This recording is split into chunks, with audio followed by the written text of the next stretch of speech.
Hello everyone, and welcome to the arcade. Today we'll be taking a look at inMOMENTUM, another game I picked up on the Indie Gala bundle. Picked up on the Indie Gala bundle, another bundle that you've probably heard of. All my games I seem to do videos on seem to be from bundles, just because that's a coincidence really. It's just how it happens. But anyway, this game came out in October last year. And it came in the top 100 on indiegames.com or something like that, games of last year, so that's pretty cool for them. And the top 100 may not seem like a lot, but if you consider that how many thousands and thousands of indie games are made every year, that's quite impressive, so let's bear that in mind. That's quite an achievement for them. But awards doesn't mean it's a good game, of course, but that's what we're here to find out. It is developed by Digital Arrow, a Serbian company. It's using the Unreal 3 engine, so you expect it to be quite a pretty game. As far as I know, it's been developed purely to fund another game that Digital Arrow are making, called Dilagus Winds of War, which is a fantasy RPG game. They've been developing that longer than this game, and it sounds like this has just been done to get some funding, get some money together to keep the progress going with that game, which is quite common for companies to do side projects to keep to get money to progress with their main goal or what they desire to do, what their main aim is. So that's understandable. Okay, I think we should then take a look at the game now. So I've already done the tutorial. It's quite long, there's quite a bit of text, so I won't go through that with you now, and I'll go straight into a single player game and show you what it's about. Right, so here you have the main game lobby screen. You have basic two modes, time trial and sphere hunt. Sphere hunt, you're not underneath time restrictions, and you're free to explore the world, which is actually quite nice just to wander around, even not looking for the spheres, but just jumping about all over the different various platforms and things. It's quite fun to do that in this game. And the other mode is time trial, where you're trying to get around as quickly as possible. Fairly obvious. That's the bulk of what this game is. Actually, it's described as a racing game, because in the multiplayer there is it's racing between several players racing against each other to get to the end. You know, a race basically. Yeah. So, but then I doubt I'll be doing any of the videos of that, because I'll just show myself up completely, because some of the guys get insane.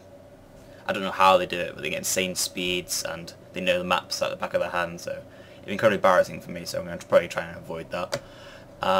There's quite a few different difficulty modes. Casual, gamer, freak, and impossible.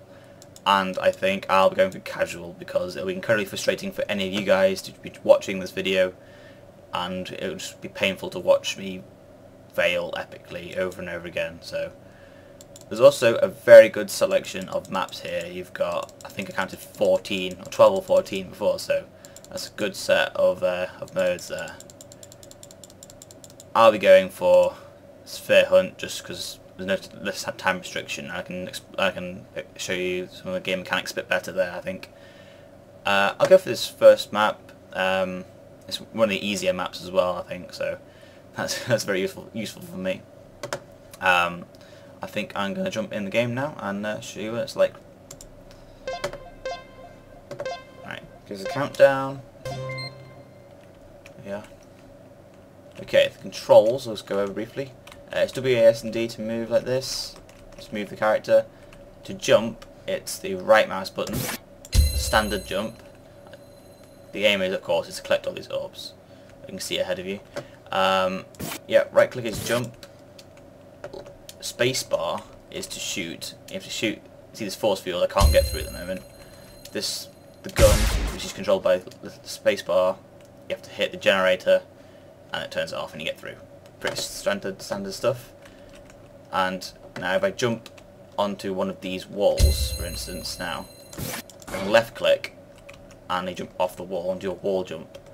And I'll do a wall jump off, and you're then allowed to do a second jump whilst in the air, so a double jump. That's not allowed if you usually jump from a horizontal surface. I think because they do try to encourage you not to be running along like I am now. It's bouncing off the walls, get as much speed up as possible. I guess that's how these guys get these insane times, which I'll show you at the end. But I won't be showing you too much of that because it's bloody difficult to do. So I'll try to show you a bit more of that. But that is what that's about. Another mechanic there is in the game is holding down Shift will slow down time. And that's pretty important as well for this mode, where you can you need a lot of time to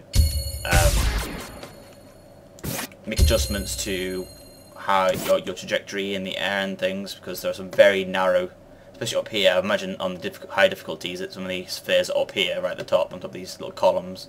And precision is paramount there, because I mean it's not the end of the world if you fall down, because you can do a wall jump and get back up. However, it'll be kind of frustrating, and your time wouldn't be very good if you have to do that every now and again, all the time. So control is very important in that regard. So this slow down time, holding down Shift, you get see that bar in the middle that counts down, but quite straightforward. I don't know how long it actually amounts to, but it's like what, 5 seconds or something, and that is that a time to the end score? I don't know, that just did.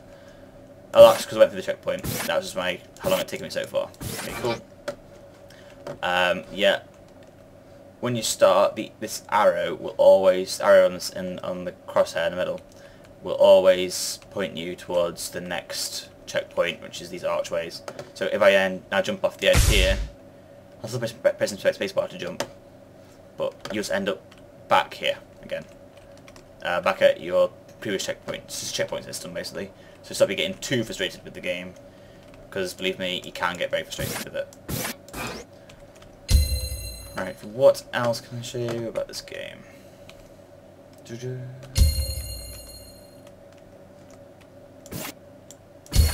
think I was going to try and show you a speed run through now. So I'll come out of this. That's the basic controls of the game. I'll show you a different map, I think. Let's try a speed run through. Okay, this is me trying, hopelessly, to do a speed run through of this game. It's going to go badly. Oh, see. Oh dear. Wow. That was a fail. Oh. Trying to cut a corner there, because I didn't have to collect those orbs. As you can see, you only have to collect the orbs once. Once you collected them, even if you die, they stay collected. So, that's good. Did I actually hit that? I missed it. Oh dear, this is absolutely awful.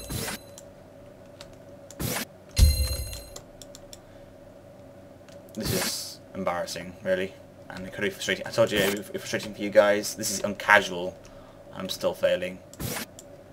With the pressure, see, the pressure of time, is what gets to you. It's what gets to me.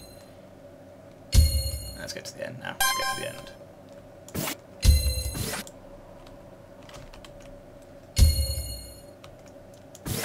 You are definitely encouraged to jump off the walls in this game, but I think in this casual mode, that wouldn't be the best strategy, because they all, oh god, because they all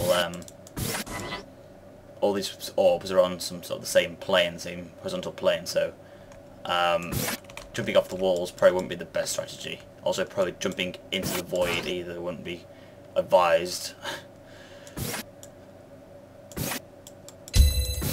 There we are. See, I got jumping off these various things like that. Thinking, joining a few jumps there, I got quite a bit of scary speed up, and then I panicked, and now I'm stuck on jumping up this wall, and now I'm dead. Let's see if we can get a few jumps together. See if that helps. Yeah, there you are. Oh, bloody hell. Wow. Okay. I never got that fast before. That was...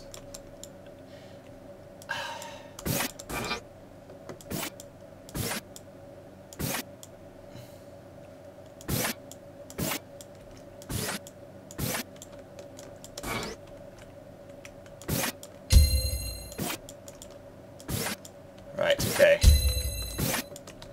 Back to this now. We can do this. This is actually my worst time on this one. I've actually done this a couple of times before, and I think I'll put better times. Shoot that, get rid of that. Boom.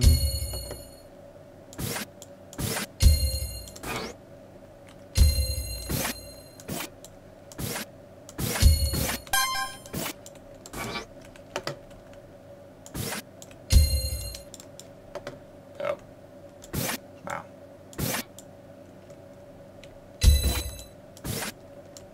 So I'm not saying much, I'm trying to focus on not dying too much for you. It may look quite easy, but when you're trying to control it, it's highly stressful. Stressful in a good way. But you do want easy games. I mean, I'm a great believer in that games should never be easy. And this is a great example of a game that even on the easiest difficulty is still a challenge. So it doesn't help that I'm trying to talk at the same time, but.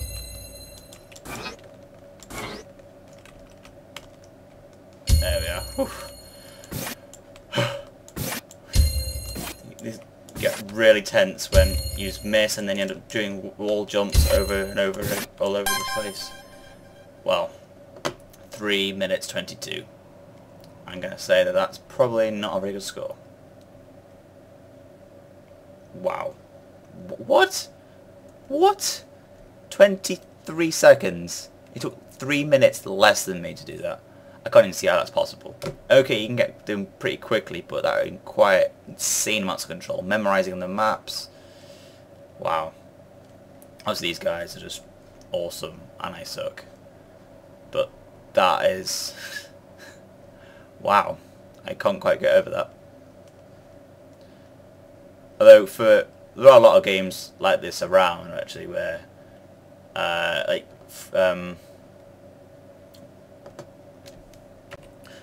called Dust Force. Oh, on the same first, Super Meat Boy, really. Obviously they're 2D platformers, but the concept still applies that you've got these guys that are dedicated to getting faster and faster times, and it's if you're into that sort of thing, this game is definitely for you. It's highly skill based, very challenging, and it's great fun. When you do get it, when you see your score slowly getting faster and faster each time, it's very satisfying. I admit I get very frustrated for this game. I don't like to play these games that level over and over again. Once I complete the level, I feel like I don't need to, unless there's another difficulty to complete it on, which there is on this. So I would likely play this through all the different difficulties. But beyond that, trying to get the slowest time, the fastest time rather, that's not what I particularly enjoy. But I know there's a lot of people that do enjoy that sort of thing. So just there, all them options so you can compare are there, so you can compare to the elitist guys in the world, and that's cool for those guys. 23 seconds. I mean, come on. Anyway, that's that. That's that. I think that's more or less it. One thing I will show you now, because I've been talking and the music's been muted, so I'll bump the music up for you so you can have a listen to that. I'll leave that as the extra, I think. So I've been TrueBit, and thanks for listening. Here's the music for you.